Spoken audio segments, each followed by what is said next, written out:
Le fui infiel a mi esposa con todas las enfermeras de mi hospital. Hola Reddit, no suelo escribir en foros ni mucho menos contar mis secretos más oscuros en público, pero desde hace semanas siento que me estoy hundiendo en un abismo del que no puedo salir. No sé si busco redención, consejo, o simplemente liberar la carga que llevo sobre mis hombros. Lo único que sé es que necesito contar mi historia. Me llamo Alejandro, obviamente no es mi nombre real.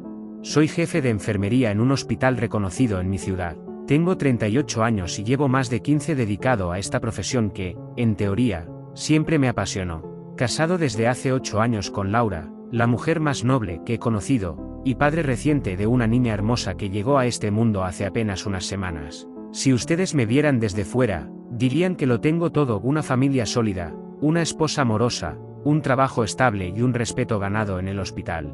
Pero lo que pocos saben es que vivo con un secreto que amenaza con destruirlo todo. Y es aquí donde comienza mi confesión. ¿Cómo empezó todo? Quiero dejar claro algo: nunca me propuse ser el infiel a mi esposa. No soy de los que buscan aventuras ni de los que se enorgullecen de engañar. Al menos, eso era lo que siempre pensé de mí mismo. Sin embargo, el ambiente hospitalario es un mundo distinto. Horarios extensos, noches eternas en guardias, presión constante, y en medio de todo eso, las conexiones con tus colegas se vuelven intensas. No sé en qué momento crucé la línea. Tal vez fue en una de esas guardias de madrugada, cuando el cansancio y la soledad te hacen más vulnerable. Recuerdo perfectamente la primera vez que me sentí tentado. Fue con Mariana, una enfermera nueva, joven, llena de energía. Tenía una forma de hablarme que me hacía sentir visto, admirado. Yo, que llevaba años sintiendo que en casa solo era el esposo correcto, el trabajador incansable. Con ella, era el jefe que inspiraba, el hombre fuerte. No pasó mucho antes de que esa conexión se transformara en algo más. Primero fueron charlas largas en la sala de descanso. Luego mensajes fuera del horario laboral. Y antes de darme cuenta, estaba haciendo algo que juré jamás haría: traicionar a la mujer que me esperaba en casa. El efecto dominó. El problema no fue solo Mariana. Porque una vez crucé esa línea, parecía imposible detenerme. Con cada guardia, con cada turno prolongado, nuevas oportunidades aparecían. No me malinterpreten, no estoy orgulloso de lo que hice. Pero debo ser honesto, porque si estoy escribiendo esto es para desnudar mi verdad sin adornos. Así llegaron Camila, Andrea, Sofía, Daniela y Lucía. 5 enfermeras más, todas parte de mi equipo. Con cada una, viví lo que llamaría un microinfierno. Eran momentos de adrenalina, de sentirme vivo, de escapar de las responsabilidades y de la rutina. Pero al mismo tiempo, cada paso me hundía más en un pantano del que no había salida. Lo más absurdo de todo era la manera en que justificaba mis actos. Me repetía a mí mismo que era solo en el hospital, que mi familia nunca se enteraría, que en casa yo seguía siendo el esposo y padre perfecto. Eran excusas baratas, lo sé. Pero en aquel entonces, me servían para tapar la culpa. El nacimiento de mi hija, y como si el universo quisiera darme una lección, la fecha del nacimiento de mi hija coincidió con una de mis noches más oscuras. Laura entró en trabajo de parto una madrugada de martes. Yo estaba de turno esa noche. Me llamaron del hospital donde ella estaba ingresada para avisarme, pero yo no contesté el teléfono. Estaba en una habitación, encerrado, viviendo una mentira con una de mis enfermeras. Me enteré de que mi hija había nacido horas después, cuando finalmente revisé el celular y vi más de 20 llamadas perdidas. Corrí al hospital donde estaba mi esposa, con la bata todavía puesta, con la mente llena de un remordimiento indescriptible. Y allí estaba ella, agotada, con la bebé en brazos, sonriéndome como si yo fuera el hombre más afortunado del mundo. Llegaste tarde, me dijo suavemente, sin reproche, con una ternura que me desgarró por dentro. Ese momento debería haber sido mi punto de quiebre. Debería haber prometido dejarlo todo, dedicarme solo a mi familia. Y créanme, lo intenté. Durante semanas traté de alejarme, de poner distancia con mis compañeras. Pero la red ya estaba tejida. Yo había sembrado demasiado veneno en mi vida como para arrancarlo de un día para otro. Las señales de alerta. Laura comenzó a sospechar. No porque yo fuera torpe, sino porque el instinto de una esposa rara vez se equivoca. Me preguntaba por qué llegaba tan tarde, por qué me quedaba en guardias extras cuando en realidad estaba en un departamento que alquilé en secreto solo para esas escapadas. Yo inventaba excusas, hablaba de sobrecarga de trabajo, de pacientes críticos, de reuniones. Y ella, aunque dudaba, confiaba. Porque eso era Laura, la mujer que siempre creyó en mí, incluso cuando no lo merecía. A veces la veía con la niña en brazos, esperándome en la sala hasta la madrugada. con los ojos cansados pero sin quejarse. Esa imagen me perseguía incluso cuando estaba con otra mujer. Era como si mi conciencia quisiera recordarme lo que estaba destruyendo. Pero yo seguía. No paraba. Y en cierto punto, ya no se trataba de deseo o emoción. Era adicción. Una rutina paralela.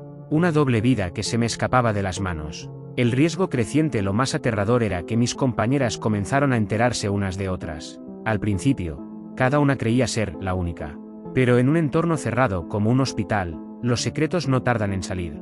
Mariana empezó a notar la cercanía con Camila. Sofía me lanzó indirectas en plena guardia, sabiendo que Andrea estaba escuchando. Y Daniela, que parecía más discreta, comenzó a usarlo como forma de manipulación. Si no me apoyas con este cambio de turno, quizá alguien se entere de lo que hacemos. Estaba atrapado. No solo era un infiel, era un prisionero de mis propios actos. Y lo peor es que mientras todo eso pasaba, Laura estaba en casa, criando a nuestra hija recién nacida, creyendo que su esposo estaba salvando vidas mientras en realidad destruía la suya. La primera sospecha sería el verdadero punto de quiebre. Comenzó una noche en la que llegué a casa y encontré a Laura con mi celular en la mano. Ella nunca revisaba mis cosas, jamás había tenido motivos. Pero esa vez, algo la impulsó. ¿Por qué Mariana te escribe a las 3 de la mañana?, me preguntó. Yo, con la sangre jalada, inventé una excusa sobre un paciente que necesitaba atención. Laura no dijo nada más. Me miró fijo durante unos segundos, luego bajó la mirada y acarició a la bebé que dormía en su regazo. Esa mirada me atravesó. No era enojo, no era celos, era tristeza. Y esa tristeza me perseguiría durante días.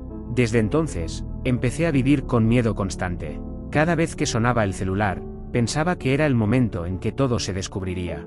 Cada vez que entraba a casa, esperaba encontrar mis maletas listas en la puerta. El hospital como jaula, el lugar que alguna vez fue mi refugio profesional, se convirtió en mi cárcel personal. Los pasillos del hospital ya no eran solo corredores de trabajo, eran escenarios de tensión, de secretos compartidos, de maradas cómplices y reproches disfrazados. Más de una vez tuve que enfrentar discusiones con alguna de ellas en plena jornada, temiendo que algún colega más lo notara. Mi autoridad como jefe de enfermería se estaba erosionando. Ya no era el líder respetado, era el hombre débil que no sabía poner límites. Y mientras tanto, en casa, Laura se aferraba a la idea de que yo era el esposo ejemplar. Organizaba fotos familiares, hablaba de bautizar a la niña, me preguntaba si quería más hijos. Cada palabra suya era un puñal en mi conciencia. El mensaje equivocado, el verdadero golpe que empezó a arruinar mi fachada, ocurrió por un descuido mío. Una tarde, mientras estaba en el hospital, Sofía me envió un mensaje demasiado comprometedor. Lo ignoré en ese momento, pero olvidé borrar la notificación. Esa noche, al dejar el celular cargando en la mesa de noche, Laura lo vio. No me dijo nada esa vez, pero lo sé porque al día siguiente noté su actitud distinta.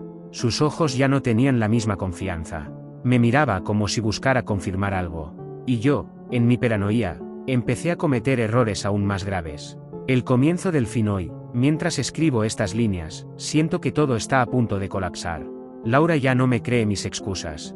En el hospital, las enfermeras con las que me enredé parecen dispuestas a revelar todo si no les doy lo que piden.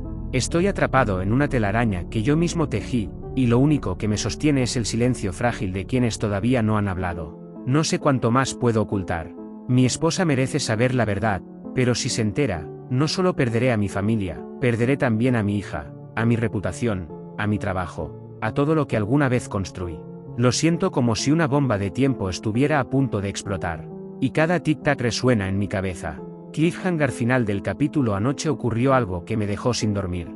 Laura me dijo, con una calma que me heló la sangre: Alejandro, mañana quiero que conversemos seriamente. No explicó nada más. Solo eso. Pero esa frase fue suficiente para hacerme temblar. Porque sé que cuando una esposa habla así, no es un simple reclamo. Es porque ya lo sabe. O está a punto de saberlo. Y lo peor de todo es que, mientras tanto, en el hospital, Mariana me envió un mensaje que podría destruirme por completo. Si no me eliges a mí, mañana mismo le digo todo a tu esposa. No dormí en toda la noche. Estoy aquí, escribiendo esto, con la sensación de que mi vida se va a derrumbar en cuestión de horas. Cuando Laura me dijo, mañana quiero que conversemos seriamente, algo en mí se quebró. Esa frase se repitió en mi cabeza toda la noche como un eco implacable.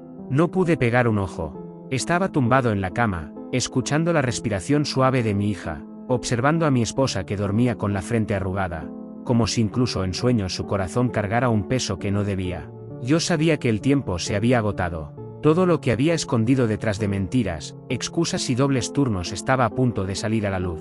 Y lo peor es que no tenía escapatoria. Pero como si mi destino quisiera burlarse de mí, esa misma noche recibí el mensaje de Mariana: si no me eliges a mí, mañana mismo le digo todo a tu esposa. Ahí supe que estaba perdido. Era como si todos los muros que me protegían comenzaran a derrumbarse al mismo tiempo. Una mañana interminable al día siguiente me levanté con la garganta seca, como si hubiera tragado arena. Laura ya estaba en la cocina preparando el desayuno. Me recibió con una sonrisa ligera, pero sus ojos me atravesaron. No era la sonrisa de siempre, era una máscara. Hoy salgo más temprano del hospital, dije, torpe, intentando sonar normal. Quiero pasar la tarde con ustedes. Ella asintió sin dejar de revolver la aveína en la olla. No respondió, y ese silencio me pesó más que cualquier reproche. Me despedí de mi hija con un beso en la frente. Ella balbuceó un sonido dulce, ajeno al caos que me rodeaba. Pensé, si tan solo pudiera volver a ser inocente como ella, empezar de cero. Pero no, ya era tarde. En el camino al hospital revisé el celular. Tenía mensajes de Camila y Sofía también.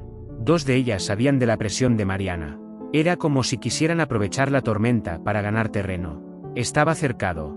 El día en el hospital al llegar, el ambiente estaba cargado. Yo podía sentirlo. Las maraadas, los murmullos, los silencios incómodos. Ya no era paranoia, varias de las enfermeras sabían de mi doble vida. Y la tensión entre ellas era tan evidente que hasta otros colegas lo notaban. En la sala de descanso, Mariana me esperaba sentada con los brazos cruzados. ¿Ya decidiste?, preguntó sin laudios. No es el lugar ni el momento, respondí en voz baja, con la esperanza de que nadie escuchara. Ella sonrió con ironía. Entonces será en tu casa, Alejandro. Hoy mismo. Ese fue el instante en que comprendí que todo se había salido de control. Ya no eran mis decisiones las que marcaban el rumbo, sino las de ellas. Y yo solo era un prisionero en mi propio desastre. El mensaje final a mediodía, mientras revisaba unos informes, me llegó un mensaje de Laura. Hablamos en la cena. Quiero que me digas la verdad, toda la verdad. Sentí que el estómago se me volteaba. Ella lo sabía, quizá no los detalles, quizá no los nombres, pero lo sabía. Y no había marcha atrás. Pasé el resto de la jornada como un autómata. Mis colegas notaban mi distracción, pero nadie decía nada. Yo solo quería que el reloj corriera más lento, que la cena nunca llegara. El camino a casa salí del hospital con el corazón acelerado. El trayecto hacia mi casa nunca había sido tan corto. Cada semáforo, cada esquina, era un recordatorio de que estaba a minutos de enfrentar lo inevitable. Al llegar, encontré la mesa puesta. Laura había preparado mi comida favorita, arroz con pollo, ensalada fresca, y jugo de maracuyá. Esa normalidad me desarmó aún más. Siéntate, me dijo con calma. Obedecí. Mi hija dormía en la cuna al lado de la mesa. La paz en su rostro era un contraste cruel con el caos que se avecinaba. La conversación Laura no tardó en empezar. Alejandro, llevo semanas observándote. No eres el mismo. Llegas tarde, estás distante, inventas guardias que nunca existieron. Yo bajé la mirada. El tenedor temblaba en mi mano. Yo confié en ti más que en nadie. Siempre pensé que, aunque el mundo se viniera abajo, tú estarías conmigo. Pero ahora, hizo una pausa larga, necesito que me digas la verdad. ¿Hay alguien más? La pregunta quedó suspendida en el aire como un golpe que me partía el pecho. Podría haber mentido otra vez, como siempre. Podría haber inventado una historia. Pero la forma en que me miraba, con esos ojos cansados y llenos de tristeza, me hizo comprender que mentir de nuevo sería el último clavo en el ataúd de lo que alguna vez tuvimos. Respiré hondo. Sí, Laura. ¿Hay alguien más? Su rostro no mostró sorpresa. Solo dolor. ¿Alguien, o varias? Ese detalle me destrozó. Ella ya lo sabía. Varias, te admití, con la voz quebrada. El silencio que siguió fue insoportable. Solo se escuchaba el tic-tac del reloj de la sala. El quiebre. Laura se levantó lentamente, tomó a nuestra hija en brazos y la abrazó fuerte. Te esperaba mientras traía a nuestra hija al mundo, dijo con lágrimas contenidas. Y tú estabas con otra mujer. Esas palabras me atravesaron como un cuchillo. Todo lo que había intentado negar, minimizar, justificar, quedó reducido a eso. Yo había fallado en el momento más importante de nuestras vidas. Quise acercarme, pero ella dio un paso atrás. No te acerques. No esta vez. La fuerza en su voz me paralizó. Lo que más duele, continuó, no es que me hayas sido infiel. Lo que duele es que elegiste a otras cuando tu hija nacía. La decisión. Laura no gritó, no rompió nada, No hizo un escándalo. Su calma era peor que cualquier enojo. Mañana mismo hablaré con un abogado. No quiero que crezca en medio de mentiras. Yo intenté suplicar. Le pedí una oportunidad, le juré que cambiaría, que cortaría todo. Pero sus ojos me dijeron que ya no había vuelta atrás. Esa mujer que me había amado con una fe ciega ya no estaba. Y en ese momento sonó mi celular. Era un mensaje de Mariana. Ya hablaste con tu esposa. Si quieres, yo puedo ayudar a aclararle todo. Laura lo vio en la pantalla antes de que pudiera bloquearla. Fue la confirmación que necesitaba. No quiero escucharte más, Alejandro. El exilio en mi propia casa. Dormí en el sofá esa noche. O, mejor dicho, intenté dormir. No concilié el sueño en ningún momento. Escuchaba cada llanto de mi hija, cada movimiento de Laura en la habitación, y sentía que yo ya no pertenecía allí. A la mañana siguiente, cuando desperté, mis maletas estaban en la sala. No había gritos, no había insultos. Solo maletas listas. Vete, Alejandro, me dijo Laura con un gilo de voz. Por ti, por mí, por nuestra hija. No tuve fuerzas para discutir. Tomé las maletas y salí. El aire frío de la mañana me golpeó en el rostro como una bofetada. El colapso en el hospital. Creí que el hospital sería mi refugio, pero fue todo lo contrario. En cuestión de días, los rumores explotaron. Una de las enfermeras, no sé cuál, decidió contar la verdad. Y la verdad, en un lugar como ese, se esparce como fuego. Fui citado por la dirección. Mis superiores me miraban con decepción, no solo por lo personal, sino porque mi conducta había afectado al equipo. Mi autoridad estaba destruida. Me ofrecieron dos opciones: renunciar de manera voluntaria o enfrentar una investigación formal que probablemente acabaría peor. Elegí renunciar. El vacío, y así, en menos de una semana, perdí todo. A mi esposa, a mi hija, a mi trabajo, a mi reputación. Ahora escribo estas líneas desde un pequeño apartamento alquilado. Solo, con las paredes vacías y el eco de mi conciencia que no me deja en paz. Me atormenta pensar en lo que arruiné. Tenía una familia hermosa, una hija recién nacida que debería ser mi razón de vivir, y lo eché todo a perder por una adicción que nunca entendí del todo. Reflexión final: he leído muchas historias de infidelidad aquí en Reddit, y siempre pensé que yo nunca caería en algo así. Me engañaba creyendo que era diferente, que podía controlarlo, que mi familia nunca sufriría. Pero la verdad es que todos somos vulnerables cuando dejamos que el ego y el deseo nublen nuestro juicio. Hoy pago el precio más alto: ver a mi hija crecer desde lejos, saber que Laura jamás volverá a confiar en mí, y cargar con la certeza de que yo mismo destruí lo único que realmente importaba. No escribo esto buscando lástima. Lo escribo como advertencia. A cualquiera que esté leyendo y esté tentado a hacer lo mismo, no lo hagan. Nada vale más que la familia, y cuando la pierdes, entiendes que ninguna emoción pasajera puede compararse con el vacío de estar solo. Hace unos días, Laura me permitió ver a mi hija por unas horas. Fue un momento hermoso y doloroso. La tuve en mis brazos y sentí como su manita se aferraba a mi dedo. Ella no tiene la culpa de nada.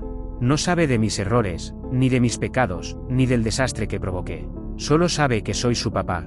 Y mientras la sostenía, comprendí que, aunque nunca pueda reparar el daño con su madre, al menos debo intentar ser digno para mi hija. No sé si algún día encontraré paz. No sé si el tiempo me redimirá. Pero sé que, por primera vez en mucho tiempo, no quiero mentir más. Mi nombre es Alejandro. Y esta es la confesión de cómo destruí mi vida por no saber detenerme a tiempo.